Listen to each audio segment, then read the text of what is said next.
ଜୀବନର ମାନେ କିଛି ସୁଖ ଆଉ କିଛି ଦୁଃଖ। ଆଉ ଏହି ଦୁଃଖ ଭିତରେ ଯେ ନିଜକୁ ମଜବୁତ କରି ନିଜକୁ ନିଜେ ଗଢ଼ି ତୋଳିଛି, ସେ ହିଁ ଏ ସମାଜରେ ଗୋଟେ ସ୍ୱତନ୍ତ୍ର ପରିଚୟ ପାଇଛି। ହଁ ଆଜ୍ଞା, ଆଜି ଆମେ ଏମିତି ଏକ ମହିଳାଙ୍କ ବିଷୟରେ କହିବୁ ଯେ ଦୁଃଖରେ ଥାଇ ବି ଭାଙ୍ଗି ଯାଇ ନଥିଲେ କି ନିଜେ ହାରିଯିବାର ନା ଧରି ନଥିଲେ, ବରଂ ସେ ସଫଳ ହୋଇଥିଲେ ଆଉ ସେ ଅନ୍ୟମାନଙ୍କ ପାଇଁ ଉଦାହରଣ ହୋଇଥିଲେ। ତେବେ ଚାଲନ୍ତୁ ଜାଣିବା ସେହି ମହିଳାଙ୍କ ବିଷୟରେ ଯାହାଙ୍କର ସଂଘର୍ଷ ଆଜି ସଫଳ ହୋଇଛି ଏବଂ ଆମ ସମାଜରେ ତାଙ୍କୁ ଏକ ନୂଆ ପରିଚୟ ମିଳିଛି। ତେବେ ପ୍ରଜ୍ଞା ପରମିତା ପଟ୍ଟନାୟକ ସ୍ୱାମୀଙ୍କ ଅସୁସ୍ଥତା ହେବା ଦ୍ୱାରା ତାଙ୍କ ଜୀବନ ଅନ୍ଧକାର ହେଲା ଭଳି ଲାଗୁଥିଲା। ହେଲେ ତାଙ୍କ ଉଦ୍ୟମ ଓ ସାହସ ପାଇଁ ସେ ସମୟ ଆଜି ବଦଳି ଯାଇଛି। ସ୍ୱାମୀଙ୍କ ଅସୁସ୍ଥତା ପାଇଁ ପତ୍ନୀ ଆରମ୍ଭ କରିଥିଲେ କେକ୍ ବ୍ୟବସାୟ। ନିଜେ ହାତରେ ତିଆରି କରି କେକ୍ ବିକ୍ରି କରୁଥିଲେ। ଆଜି ସମୟ ବଦଳି ଯାଇଛି। କେକ୍ ବ୍ୟବସାୟ କରି ସ୍ୱାମୀଙ୍କୁ ଭଲ କରିବା ପାଇଁ ଯେଉଁ ଚେଷ୍ଟା ଚଳାଇଥିଲେ, ସେ ଚେଷ୍ଟା ଆଜି ବିଫଳ ହୋଇଛି। କିନ୍ତୁ ତାଙ୍କୁ ଏକ ସ୍ୱତନ୍ତ୍ର ପରିଚୟ ଦେଇଛି। ତାଙ୍କ ସ୍ୱାମୀ ଆଉ ଏ ଦୁନିଆରେ ନାହାନ୍ତି ସତ, କିନ୍ତୁ ତାଙ୍କୁ ଏହି କେକ୍ ବ୍ୟବସାୟ ଦେଇଛି ଏକ ସ୍ୱତନ୍ତ୍ର ପରିଚୟ। ମୁଁ प्रज्ञा परमिता पट्टनायक, मोर होम बेकरी अच्छी। मुझे होम बेकरी करके निजे स्वावलम्बी हो पारी।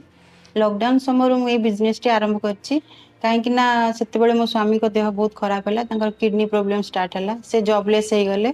तो मुझे चाहिए किसी करके निज परिवार टाक संभाली। तो ये बिजनेस मु स्टार्ट कली। से लॉकडाउन समय बहुत भल चलला। धीरे धीरे बिजनेस टी बढ़िला। तापर हमर गूगल स्टोर, इंस्टाग्राम ये सब ऑर्डर सब आसीला। मु धीरे धीरे बिजनेस टी हमर ग्रो हैला। तापर किछि दिन पर मो स्वामी कर बहुत देह खराब हैला, ब्रेन स्ट्रोक रे से चली गले आर पारी को।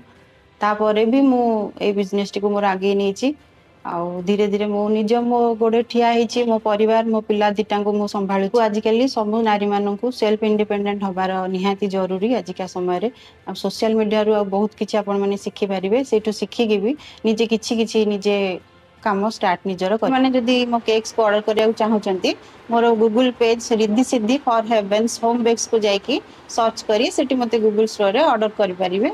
मुझे मैडम कर गूगल रो माने मु देखी के आसी ठीक केक रो भलो क्वालिटी तो मु माने आगरो देखी की पिक्चर सब देखी के आसी।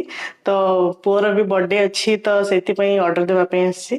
आउ बुझी कि मैम कर भलो क्वालिटी माने क्वालिटी भलो, टेस्ट भलो, सब भलो। आउ प्राइस भी रिजनेबल प्राइस रे आसी। तो से आसी मैम को पाक ऑर्डर देवाई पाखक आसे सब केक वगैरह जब भी दरकार पड़े एंकर सब कस्टमाइज भल था। जहाँ भी तुम दब से टाइप पूरा डेटो दे दिखती। सेटा प्लस पॉइंट फ्रेश थाए। तापरे एटा तुम ऑनलाइन भी ऑर्डर करि परिबो, ऑफलाइन भी करि परिबो। ऑनलाइन हेले इंस्टाग्राम रे अच्छी, गूगल रे अच्छी। देन ऑफलाइन भी करियो चाहिए ऑफलाइन करि परिबे। एड्रेस है E217 सेक्टर 7 सिटी। आपण जब भी ऑर्डर करेंगे बेस्ट केक मिल सब।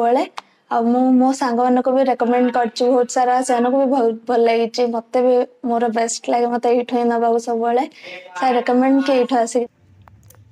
एबे स्वामी आउ नाहंती। एबे केक व्यवसाय करी स्वावलंबी होइछंती प्रज्ञा परमिता। जदि आपण तांकोठू केक आनिबा पई चाहंती, निश्चिंत जांतु कटक सीडीए सेक्टर E217 को जाई केक आनी परिबे। किंबा रिद्धि सिद्धि पर हेवेन होम केक गूगल रे सर्च करी केक ऑर्डर दे परिबे। तेबे प्रज्ञा परमितांको कहिबा अनुसायी आजिर दिन रे केही निजको असहाय भावंतु नाही, किछि निजे व्यवसाय करी स्वावलंबी हुंतु। कटक रु सरोज बारिंग रिपोर्ट, न्यूज 18 लोकल।